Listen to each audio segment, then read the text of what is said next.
Having had their multiple Group 1 producing sire Poisier crowned as New Zealand's champion stallion a couple of years ago, this year another Rich Hill stud sire has produced the Kiwi Horse of the Year, El Vencedor.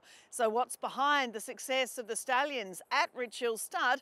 I caught up recently with John Thompson to find out.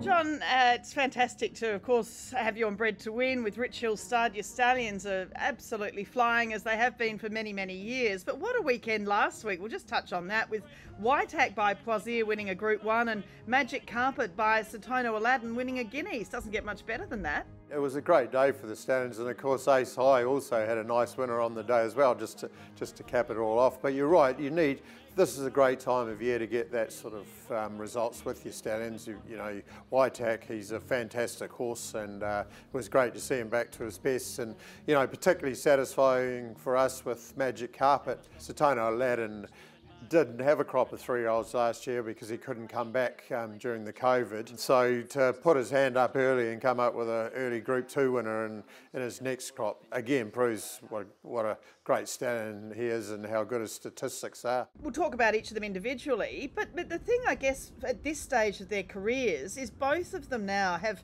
the best bred and sort of biggest crops ahead of them. They've had good numbers of yearlings in the last couple of years, foals on the ground, and obviously they're going to be racing as 3- and 4-year-olds in elite company, when the mare owners breeding to them this year are trying to sell their yearlings. Yeah, there's no doubt about that. The future for them looks fantastic, Caroline. I mean, take Satono Aladdin, for example. His first 3 crops, he averaged 48 foals in his first 3 crops. Then he missed a crop. He's now got like 127 or somewhere along those lines rising 2-year-olds over here, well, throughout Australasia. He's got another 120 yearlings coming through to the sales this year, and they're out of better quality mares than he's covered previously. So you'd really have to be excited about where he's heading, and this will be a great year to breed to him. Well, focusing on Poisier, first of all, obviously a champion New Zealand sire. We know, of course, over here, Legato winning the Australian Guineas, Prowess of Vinery, Levante, obviously a 5-time Group 1 winner. Who do you think will be the next horse to cross the ditch by Poisier? Has he got some waiting in the wings that you're keeping a close eye on? Yeah, definitely. Again, he's got a big crop of 3-year-olds coming through and a big crop of 2-year-olds. He doesn't get a lot of early 2-year-olds, but there's some very nice 3-year-olds stepping out. They generally need better tracks than what we're experiencing over here at the moment. So we're pretty certain there's another Levante or another Whitehack amongst those horses.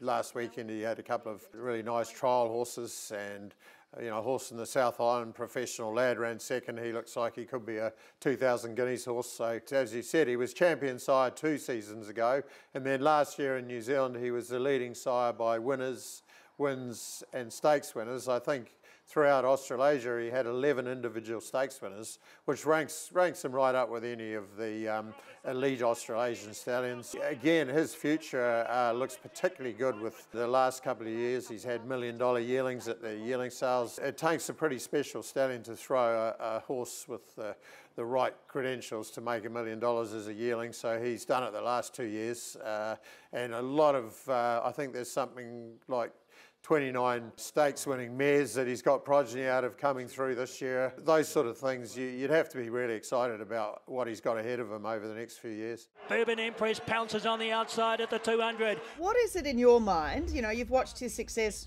growing from a low service fee to where he is now. What is it in your mind that makes Poisier so special? Yeah, well, I think if you reflect back, delve into his pedigree a bit more, it's a famous Tipari family bridesmaid. His 4th dam, she was probably the 8 carat of her day, and I think that's why he clicks with such a wide range of bloodlines in New Zealand, because he's got that beautiful blood going back in his pedigree.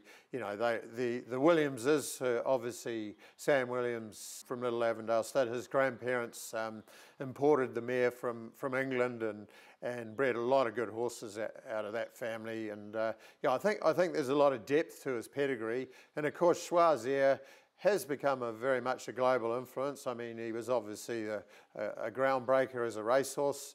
He stood in the Northern Hemisphere. He's done tremendously well as a broodmare sire, as a sire, and now as a sire of sires. So you can chuck Centane into the mix as third dam is by Centane. So, you know, you've got Choisir, you've got Encostalaga, you've got Centane, you've got a beautiful family. So a good recipe for stallion success. And of course, another stallion with a super pedigree, Satono Aladdin, by the real influence, Deep Impact, who sadly wasn't with us really for long enough, but his sire sons are flying the flag. And of course, he's had a lot of yearlings coming through, a lot of 2-year-olds to come through for Satono.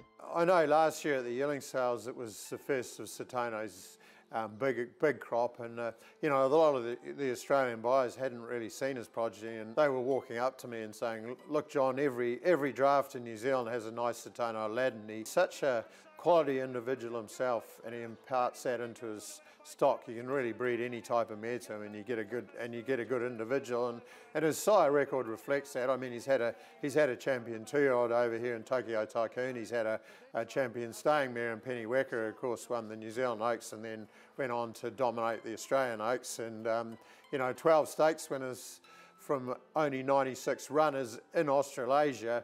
That's around about 12.5% stakes winners to runners. Those sort of statistics are, you know, they're up there with, you know, Dane Hills and Northern Dancers almost. So, you know, again, we're really excited with the big numbers he's got coming through and the quality mares and that sort of thing. And you're right about his pedigree, you know, out of a Stormcat mare, it can impart some speed. Second dam, Fapiano. Well, Fapiano was the broodmare sire of Northern Meteor, who of course has gone on to sire champion stallion Zoostar, and then third dam by Nijinsky. So I think that's why it reflects his bloodline suit Australasia, and also there's a lovely mix of stallions in there, a blend of speed and stamina. He races a colt from 2. He was stakes placed 3 to 6. He won his Group 1 as a 6-year-old, and when we brought him to New Zealand, believe it or not, there was some criticism from breeders that that he won his Group 1 as a 6-year-old, and I said, well, surely that's a great thing. He was tough, he was sound, he performed, you know, at all levels, right through from 2-year-old to 6-year-old. That's got to be a huge advantage as a stallion prospect. Not everyone thinks that way, but certainly the proof's in the pudding. He's done a great job. And Ace High, of course, he's the youngest of your crew there, your stallions in the barn. The High Chaparral line just continues to fly. You know, we call him the last great son of High Chaparral to retire to stud. He was a dual Group 1 winner in Australia.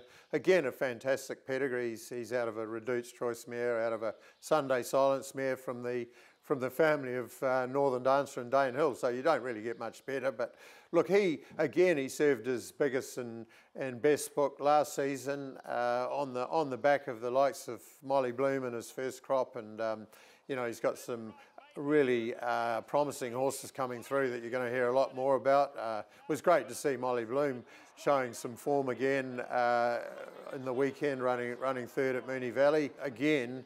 You know, he's got some really nice progeny of some lovely mares coming through over the next few years, and you're going to hear a lot more of them. El Vencedor with 100 to go. Shut the gate. And shocking, well, we know the great run Street Cry, his sire is having a sire, son, Street Boss really leading the way with 2-year-olds, which is fascinating, just showing that the versatility of the breed. But El Vencedor, 3 Group 1s this year, New Zealand Stakes, Ataki Maori and the Herbie Dyke, and Horse of the Year in New Zealand. So huge congratulations on that. Your stallion, your Melbourne Cup winner, Mackay Diva Stakes winner, siring a Horse of the Year.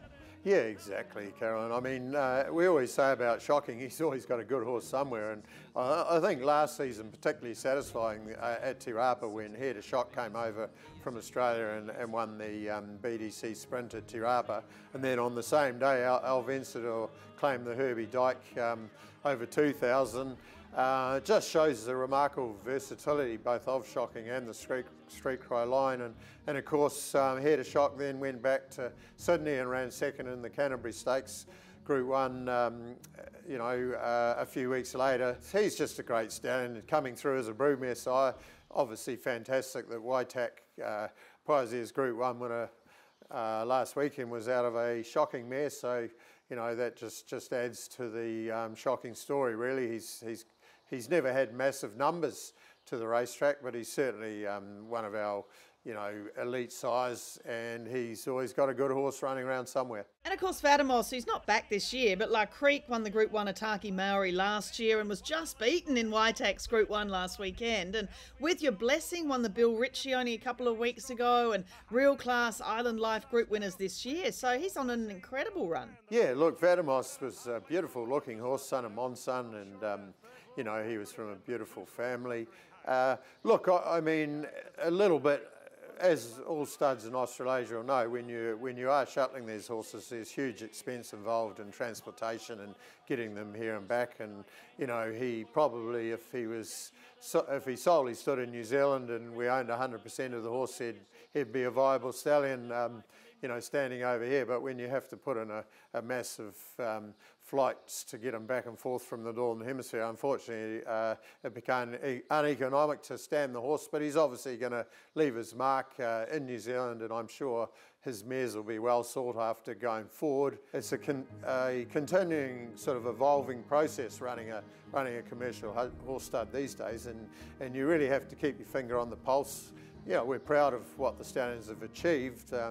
And look, I guess you could say they're all tough, talented racehorses with good pedigrees. It doesn't guarantee success, but it certainly helps.